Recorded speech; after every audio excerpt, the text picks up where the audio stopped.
Bonjour chers compatriotes de la Guinée-Bissau et du Cap-Vert. Bonjour à l'équipe de Event News TV.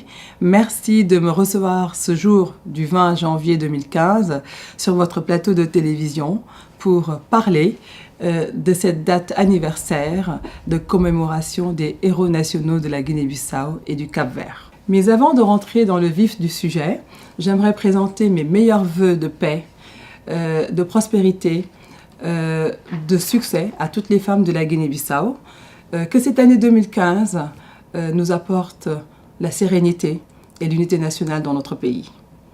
J'aimerais rappeler aussi que la Guinée-Bissau est située sur la côte ouest de l'Afrique, entre le Sénégal au nord, la République de la Guinée au sud-est et l'océan Atlantique à l'ouest.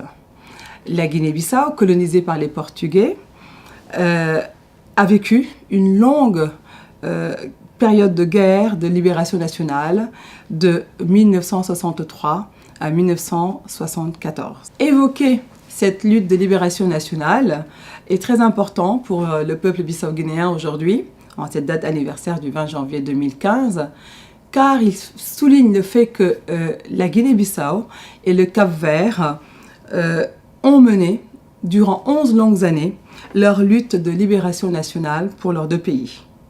D'ailleurs, à ce propos, nous savons que Amilcar Lopes Cabral, le père fondateur de la nationalité bissau-guinéenne et capverdienne, a tenté de nombreuses reprises négocier une sortie de crise pacifique pour les deux pays avec le colon portugais, mais en vain. Ce fut un échec à chaque fois.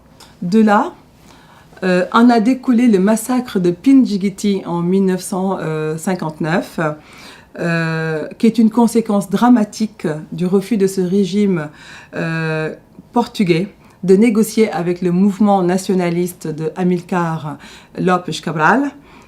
Et il faut savoir que des milliers de Guinéens y ont péri en manifestant pacifiquement pour leur liberté.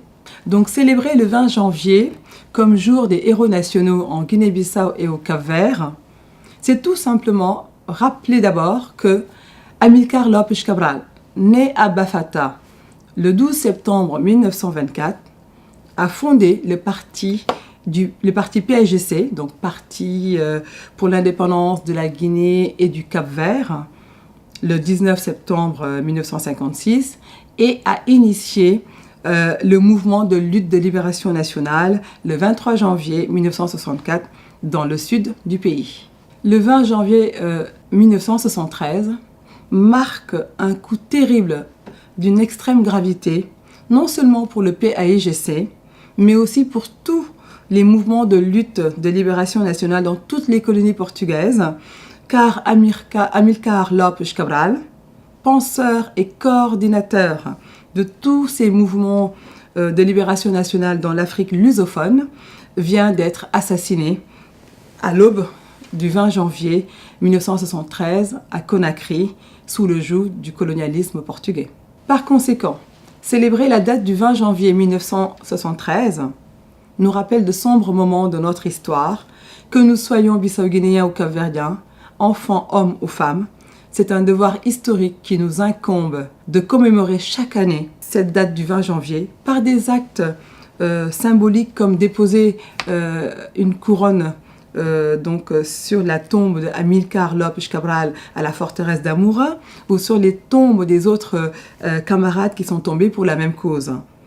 Le 20 janvier, c'est aussi l'occasion pour le peuple bissau-guinéen et capverdien de réaliser dans les pays respectifs de nombreuses activités politiques et culturelles liées à la commémoration de cette date historique.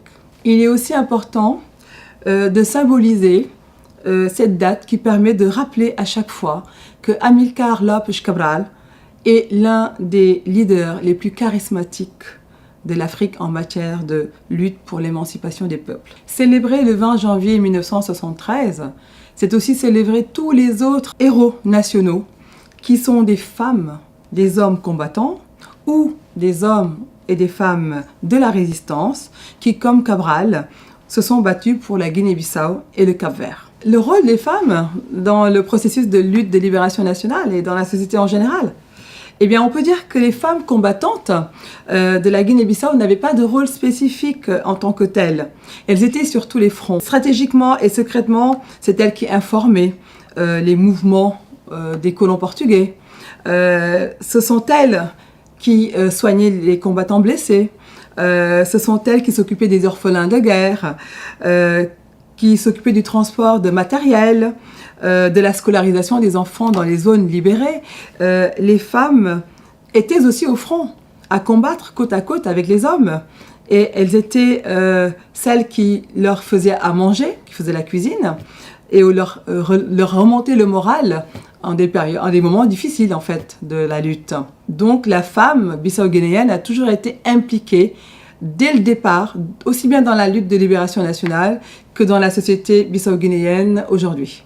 Parmi ces illustres combattantes, on peut citer des figures telles que Titina Sila, Quinta Badinka, Ana Maria Cabral, Carmen Pereira, Lucette Cabral, Satu Camara, Francisca Pereira, Amélia Araújo, Teodoro Inácio Gomes, Chambu Mané, Jacinta Nunes Correia, Regina Sampa et bien d'autres femmes dont je ne peux citer tous les noms parce que la liste est très longue. Il convient donc en ce jour solennel du 20 janvier 2015 de rendre un hommage aux femmes combattantes qui dans des moments difficiles de notre histoire ont affirmé leur bravoure, leur résistance, leur dignité. Les femmes bissau-guinéennes ont donc toujours été actives, toujours impliquées dans le processus tant de libération nationale que de reconstruction de l'après-guerre. Aujourd'hui, les femmes bissau-guinéennes occupent des postes à haute responsabilité dans la sphère politique, dans la fonction publique et même dans l'armée. Je peux citer Madame Kadi Mané, qui est notre ministre de la Défense, et relever que c'est une chose inédite en Afrique de l'Ouest depuis 1960, que d'être femme ministre de la Défense nationale.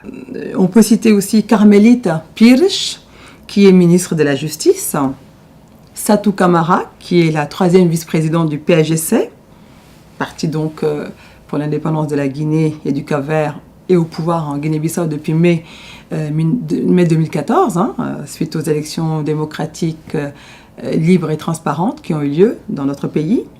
On peut citer Adiatou Nandine, qui est conseiller spécial du président de la République, qui est José Mario Vaz.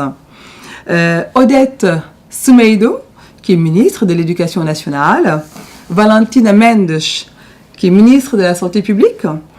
On peut citer aussi Ilialim Barber, notre ambassadrice plénipotentiaire de la Guinée-Bissau en France et aussi auprès du Vatican. Et il y en a bien d'autres, de femmes qui vraiment occupent des postes aujourd'hui à haute responsabilité et qui mènent à bien leur fonction de manière efficace et hautement compétente. Pour conclure, j'encourage les femmes à continuer à s'impliquer davantage dans le processus de reconstruction nationale et de se battre pour accéder aux postes à haute responsabilité dans toutes les institutions de la République, mais aussi de rayonner sur la sphère internationale. Vive nos héros nationaux, vive la Guinée-Bissau, je vous remercie.